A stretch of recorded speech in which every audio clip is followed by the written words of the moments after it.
itulah kami datang beribadah kepadamu hari ini Tuhan. Kami menaikkan pujian dan sembah kami, karena kami mau mengucap syukur, kami mau berterima kasih, karena Engkau begitu baik, Engkau sangat baik dalam hidup. Biarlah pujian dan sembah kami boleh naik ke hadapan-Mu seperti asap dupa yang harum, menyukakan, menyenangkan hati-Mu ya Aba, ya Bapa. Ketika hati-Mu disenangkan, kami percaya perkenanan-Mu turun atas setiap kami pagi menjelang siang hari ini. Sebentar kami mau duduk diam di bawah kaki Tuhan, seperti Maria yang duduk dekat kaki-Mu dan terus mendengarkan suara-Mu. Demikian juga kami pagi hari ini, kami mau mendengar suara-Mu, kami mau mendengar firman-Mu, kami mau mendengar sabda-Mu Tuhan. Berfirmanlah, bersabdalah bagi setiap kami, ajar kami, bentuk kami, ubahkan kami melalui kebenaran firman Tuhan. Urapi hamba-Mu akan menyampaikan kebenaran firman-Mu. Urapi dari ujung rambut sampai telapak kakinya.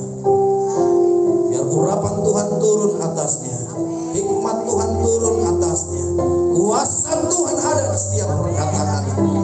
Terima kasih Bapa. Di dalam nama Yesus, setiap kita yang siap diberkati oleh firman Tuhan, mari sama-sama katakan amin. Silakan duduk Bapak Ibu Saudara. Shalom Bapak Ibu Saudara. Kita sudah ada di minggu terakhir di bulan September ya. Mungkin sebelum kita masuk firman Tuhan, sekilas saya akan sedikit kesaksian. 2-3 hari yang lalu,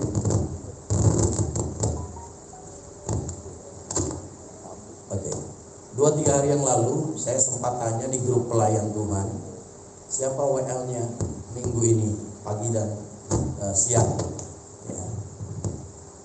Belum dijadwal ya, karena menunggu sampai hari Jumat ya. Jadi yang semua isi cawan doa ya baru dijadwal sama pembina tim praise and worship. Mungkin bisa tolong dibenerin, karena belum ada. Kenapa saya tanya tumben tiba-tiba saya tanya siapa WL-nya gitu ya. Biasanya saya nggak pernah tanya kan ya, para pelayan Tuhan saya nggak pernah nanya siapa WL-nya gitu, karena itu saya sudah ada yang tanganin, ada pembinanya begitu ya. Tapi beberapa hari yang lalu saya menanyakan hal itu. Kenapa? Karena saya kok minggu ini pengen libur gitu loh ya. Minggu ini kok saya pengen ya, minggu pertama saya bawa firman di sini, minggu kedua saya bawa firman di luar, minggu ketiga di luar ya. 2 minggu kita nggak berjumpa. Nah minggu terakhir ini saya pengen libur gitu, saya pengen diberkati oleh firman gitu. Makanya saya tanya WL-nya siapa, maksudnya saya tinggal tunjuk antara Noven, Yuga atau Helen begitu kan ya, ibadah 1 dan 2. Jadi saya menikmati firman Tuhan. Tapi belum ada WL-nya, dan saya lihat mereka juga nggak pada siap begitu ya, karena kebiasaan saya selalu dadakan gitu. Nah, mereka kelihatannya nggak siap.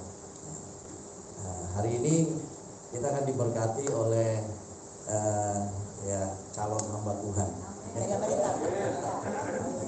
Obama dari Amerika. Jangan lihat siapa yang menyampaikan, tangkap setiap inti firman Tuhan yang kita bisa dapatkan, karena ini juga buat saya, buat istri saya ini mujizat ya.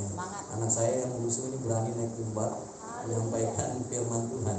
Mamanya sendiri belum tentu berani gitu ya. Ini anaknya berani ya. Oke, silakan hambanya. Shalom Bapak Ibu, saudara-saudara. Sebelum saya menyampaikan firman Tuhan, ada perkataan di mana tidak kenal tidak sayang ya. Jadi mari saya memperkenalkan diri dulu buat yang tidak tahu. Nama saya Samuel Januari S. Saya anak ketiga dari Bapak Jamie Januari dan Ibu Kanda.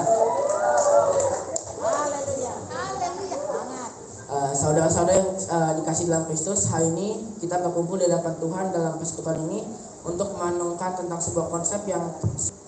Jadi poin pertama saya, next slide.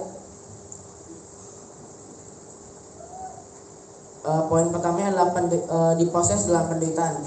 Mari kita buka di 1 Petrus 5 ayat 10. Saya akan bacakan 1 Petrus 5 ayat 10. Dan Allah sumber segala kasih karunia yang telah memanggil kamu dalam Kristus kepada kemuliaannya, yang kekal akan melengkapi, meneguhkan, menguatkan, dan mengokohkan kamu sesudah kamu menderita seketika lamanya. Ayat ini memberitahu kita bahwa walaupun kita menderita atau dalam kata lainnya diproses oleh Tuhan seketika lamanya, Tuhan akan melengkapi, meneguhkan, menguatkan, dan mengokohkan kita. Poin pertama saya adalah penderitaan sakit. Siapa yang nggak pernah sakit di sini? Paling setidaknya pernah demam, flu, atau semacamnya. Sakit itu nggak enak. Sakit itu bisa dibilang kayak nggak enak banget. Apalagi kalau sakitnya udah ke bagian mata, hidung, mulut, itu udah nggak enak banget. Apalagi kalau sampai lemes, itu kayak ngapain pun nggak enak banget. Tapi sakit itu bisa jadi mukjizat untuk kita. Sakit kita mungkin harus melalui rasa sakit untuk pertumbuhan spiritual dan keberhasilan di masa depan kita. Yang kedua adalah pemisahan. Ada kelahiran, ada kehidupan, tentunya ada kematian. Siapa di sini yang mau orang dicintanya berpisah darinya atau dipanggil Tuhan duluan? Pasti nggak ada yang mau kan? Tapi pemisahan dari orang kita cintai dapat menjadi penderitaan biasa dalam hidup manusia, tapi bisa jadi kesempatan untuk merenung dan tumbuh dalam kepercayaan dan ketergantungan pada Tuhan. Di saat orang-orang kita cintai diambil dari kita dan pulang ke rumah Bapa, kita kadang tidak mempunyai orang untuk bercerita atau untuk menangis, tapi ingat masih ada Bapa kita di surga, yaitu Tuhan Yesus Kristus, dan kita bisa bergantung kepada Tuhan. Poin ketiga adalah kekecewaan. Banyak orang di sini yang pasti pernah kecewa kepada teman, keluarga, atau bahkan Tuhan. Mungkin karena Tuhan telah menjawab doa atau semacamnya. Tapi hal itu kadang direncanakan oleh Tuhan. Pada saat kita masa kecewa dan takut, ingatlah Tuhan berjanji untuk memindahkan kita ke tempat-tempat yang lebih baik apabila kita tetap berpikir positif dan bergantung kepadanya. Next slide. Poin kedua saya adalah diproses dalam kesabaran. Mari kita buka dalam Yesaya 40 ayat 31. Yesaya 40 ayat 31 berbunyi, tetapi orang-orang yang nantikan Tuhan dapat kekuatan baru. Mereka seumpama raja wali yang naik terbang dengan kekuatan sayapnya. Mereka berlari dan tidak menjadi lesu, mereka berjalan dan menjadi lelah. Ayat Alkitab ini memberitahu kita bahwa orang-orang yang bersabar dan menanti Tuhan akan dapat kekuatan baru dalam diri mereka. Mereka akan seumpama seperti raja wali yang naik terbang dengan kekuatan sayapnya. Ketika kita berjalan dengan Tuhan Yesus Kristus, kita akan bisa berlari, tapi kita akan menjadi lesu. Kita akan berjalan dan tidak akan menjadi lelah. Poin yang kedua saya ini kesabaran. Yang kedua adalah akhir yang baik membutuhkan waktu. Di zaman sekarang banyak sekali orang yang ingin mengambil jalan pintas untuk meraih sesuatu. Contohnya anak-anak yang masih di sekolah, kita pernah melalui ulangan. Ulangan itu nggak enak. Belajarnya setengah mati, tapi nilainya begitu-begitu aja. Makanya kita kadang ingin melakukan hal-hal yang tidak sesuai dengan firman Tuhan. Yaitu salah satunya adalah mencontek.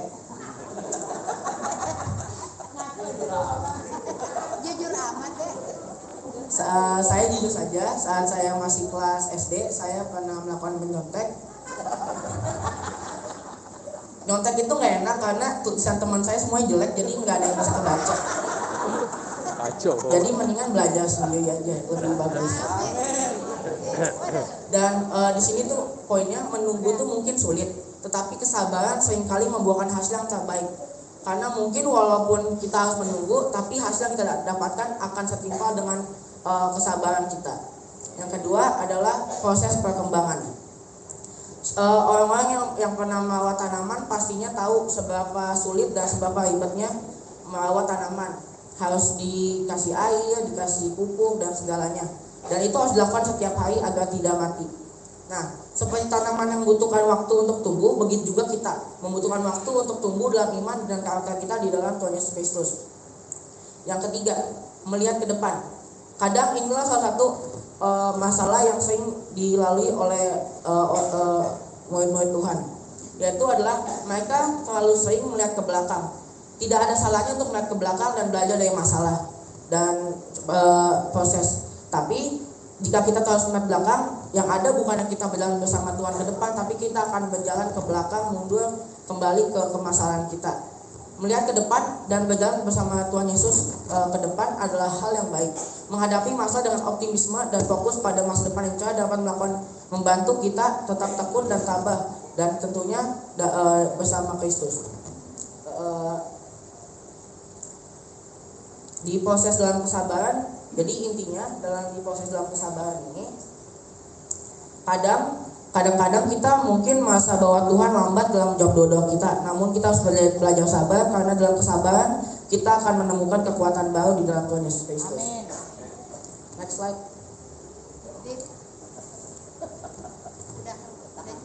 Yang ketiga adalah di proses dalam ketaatan. Mari kita buka dalam Efesus 6 ayat 6.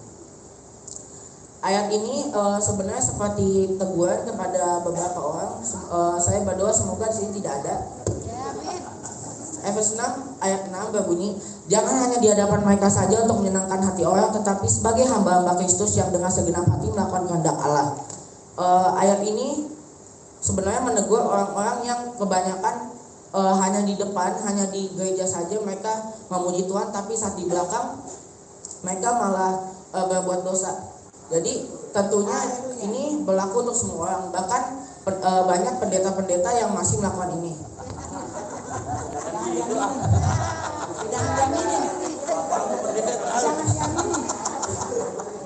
Di gereja mereka memuji Tuhan dengan sangat dahsyat, tapi ketika mereka sudah keluar dari gereja, ya kalau bisa dibikin lagu, ini lagunya kayak di sini dosa, di sana dosa, di mana-mana berbuat dosa.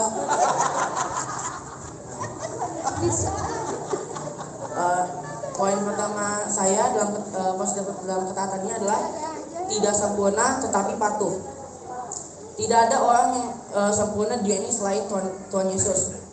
Tapi apakah artinya ketika kita tidak sempurna kita tidak bisa patuh? Saja bukan. Ketaatan bukanlah tentang kesempurnaan, tetapi lebih pada kemauan untuk mengikuti jalan Tuhan. Saat kita patuh, kita bisa menjadi lebih mirip seperti Tuhan Yesus Kristus dalam sikap dan perilaku. Poin kedua adalah belajar dengan keteladanan. Meneliti kehidupan individu yang patuh pada Tuhan dapat memperkuat iman dan memicu transformasi batinnya atau spiritual. Nah, banyak manusia adalah makhluk sosial, makanya Tuhan menciptakan dua pasang manusia, itu Adam dan Hawa di awal penciptaan manusia. Nah, jadi karena kita makhluk sosial, kita bisa belajar dari satu sama lain untuk menjadi lebih dekat dengan Tuhan. Yang ketiga, persiapan dengan lebih baik. Jujur, waktu mempersiapkan khotbah ini, saya belum siap-siap banget, masih belum terlalu siap. Nah, tapi saya yakin saya dibantu oleh Tuhan Yesus Kristus untuk mempersiapkan khotbah ini. Nah, seperti itu juga kita harus melakukan persiapan yang baik dapat membantu memperkokoh ketaatan kita kepada Tuhan di saat-saat yang sulit. Karena banyak orang yang tidak membuat persiapan yang baik, sehingga ketika masalah datang iman mereka mulai goyah. Jadi intinya di proses dalam ketaatan ini, Tuhan sering menguji ketaatan kita, atau lebih tepatnya memproses ketaatan kita. Dia ingin melihat apakah kita akan tetap setia dalam segala hal, bahkan dalam hal-hal kecil sekalipun. Ketaatan membantu kita tumbuh dalam iman dan menjadi alat yang lebih efektif dalam tangan-tangannya. Next slide. Nah, tujuan yang lebih tinggi. Mari kita buka di Yeremia 29 ayat 11. Ini ayat yang lumayan populer, jadi ya. Jadi bunyinya Yeremia 29 ayat 11, sebab aku ini mengetahui rancangan-rancangan apa yang ada padaku mengenai kamu. Demikianlah firman Tuhan, yaitu rancangan damai sejahtera dan bukan rancangan kecelakaan, untuk memberi kepadamu hari depan yang penuh harapan. Jadi di ayat ini kita tahu bahwa rancangan Tuhan adalah rancangan damai sejahtera dan bukan rancangan kecelakaan. Semua rancangan Tuhan diberikan kepada kita untuk memberikan kepada kita hari depan yang penuh harapan. Jadi poin pertama saya di tujuan yang lebih tinggi adalah melayani Tuhan. Ketika kita menemukan pelayanan yang tepat, kita dapat merasakan kebahagiaan yang mengalir dalam hidup kita. Banyak orang salah di sini bahwa melayani itu harus di gereja, harus seperti pemusik, WL dan lain-lain. Tapi melayani Tuhan tuh bisa dengan hal yang paling simpel, seperti contohnya menjaga badan kita. Seperti yang kita tahu, badan kita adalah bait Allah. Jadi dengan menjaga badan kita, secara langsung kita melayani Tuhan dengan cara menjaga bait Allah. Yang kedua, mencapai tujuan. Kadang kita punya tujuan untuk menjalani hidup dengan baik. Kita butuh punya tujuan. Dulu saya pas kecil mempunyai tujuan gitu kan, jadi orang kaya, hidup enak, isi 3 satu.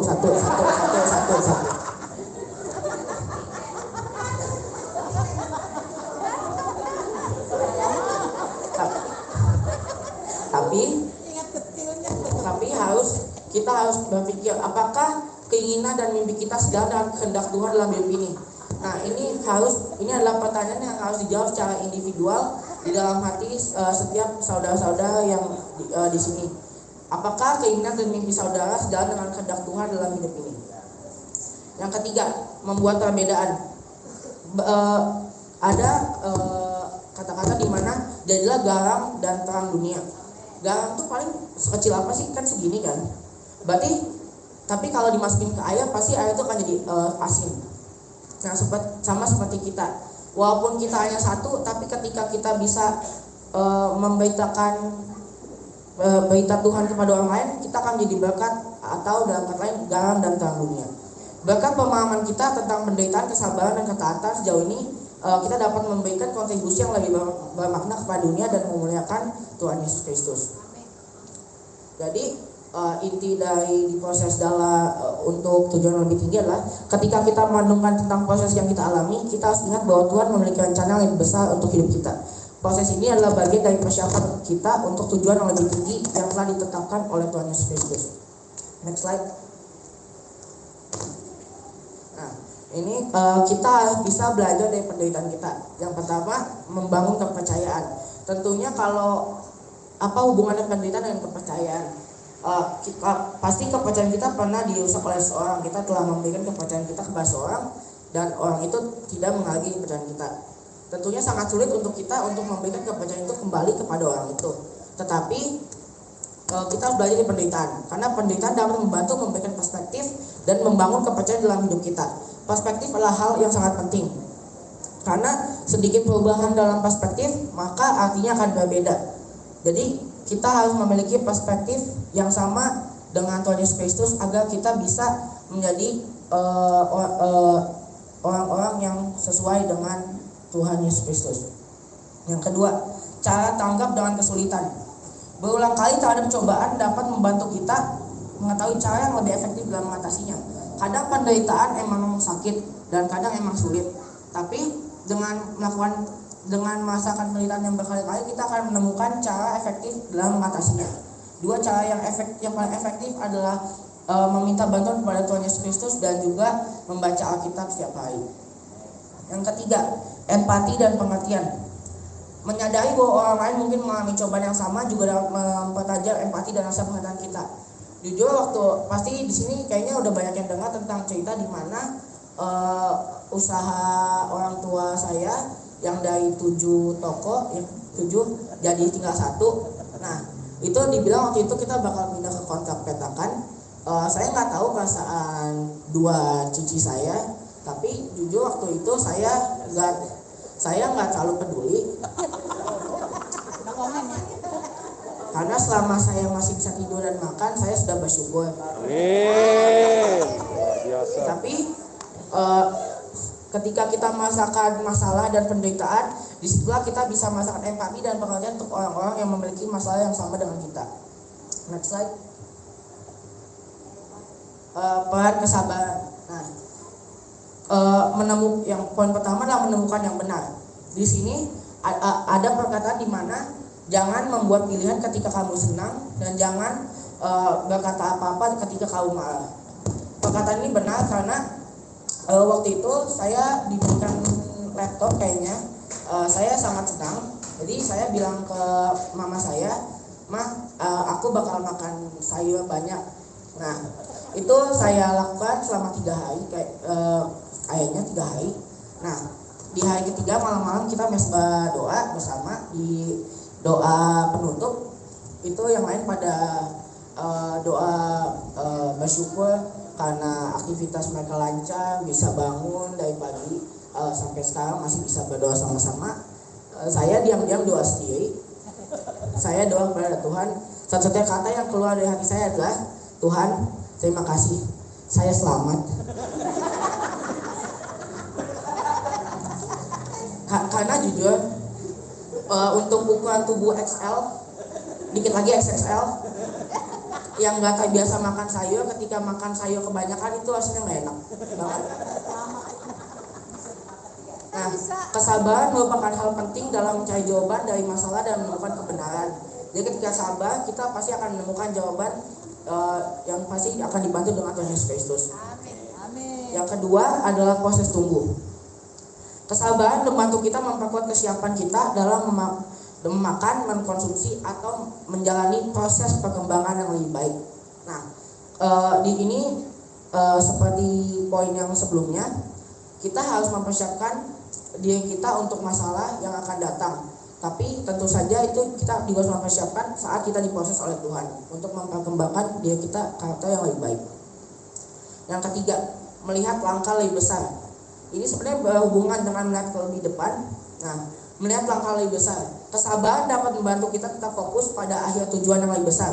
Kadang kita terlalu cepat tidak sabar untuk melakukan langkah sehingga kita melangkah ke arah yang salah. Tuhan seperti yang tadi disebutkan oleh Yeremia, Tuhan sudah memberikan kita jalan, tapi karena kita tidak sabar, kita malah melangkah di jalan yang salah yang bukan ditetapkan oleh Tuhan. Next slide. Jenis-jenis ketaatan. Yang pertama adalah mematuhi hukum Allah. Tentunya hidup dalam ketaatan terhadap perintah Allah dan menjauhi segala macam dosa. Ini tentunya harus kita pegang karena hidup dalam ketaatan terhadap perintah Allah dan menjauhi segala macam dosa adalah hidup yang paling enak dan tentunya bisa membantu kita lebih dekat dengan Tuhan. Yang kedua, perseveransi dosa. Perseveransi artinya adalah teguh. Jadi perseveransi dosa adalah teguh dalam doa. Berdoa dengan disiplin dan tekun, memahami bahwa Allah selalu mengarahkan kita. Dulu kita mungkin kalau zaman Adam dan Hawa, mungkin kalau mereka mau berkomunikasi dengan Tuhan, mungkin mereka tinggal bilang, mungkin mereka tinggal lihat ke atas, habis itu nggak ngomong ke Tuhan. Kalau kita sekarang mungkin dikira orang gila ngomong ke langit gitu kan. Doa itu seperti zaman sekarang seperti HP buat komunikasi. Jadi kita bisa berkomunikasi dengan Tuhan kalau kita berdoa, dan kita bisa meminta bantuan, bersyukur dan lain-lain melalui doa. Yang ketiga, menjadi berkat, menjadi saksi Tuhan dan berbagi berkat dengan orang lain. Ini dulu waktu masa-masa yang 6 toko tutup itu, pasti udah pada dengar juga bahwa orang tua saya bukannya nabung, malah memberi sembako ke orang lain. Nah, di sini kayaknya cici saya juga mulai mikir kenapa malah ini. Tapi menurut saya juga nggak peduli karena itu uang mereka, bukan uang saya.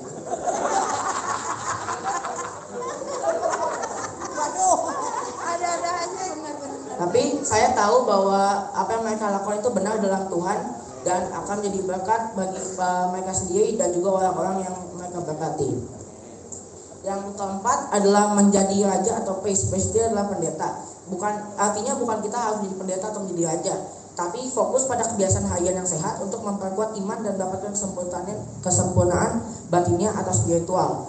Menjadi raja atau priest ini adalah sebuah ungkapan di mana kita menjadi versi diri kita yang paling baik dari segala versi. Nah,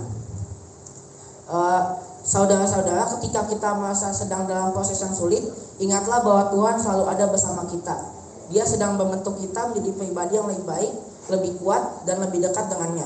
Jadi mari kita bertahan dalam iman, bersabar dalam cobaan, dan tetap setia dalam ketaatan kita kepadanya. Karena di dalam proses itulah kita menemukan arti sejati dari proses Tuhan. Semoga kita semua dapat memahami dan merangkul proses ini dengan hati yang tulus dan percaya, karena Tuhan selalu bekerja untuk kebaikan kita. Cukup segitu saja dari saya. Terima kasih. Terima kasih dan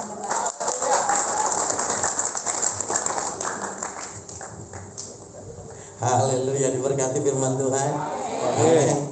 Ya, saya nggak nyangka. Ya, ini semua dipersiapkan sendiri tanpa sentuhan tangan saya, tanpa bantuan saya juga atau siapapun.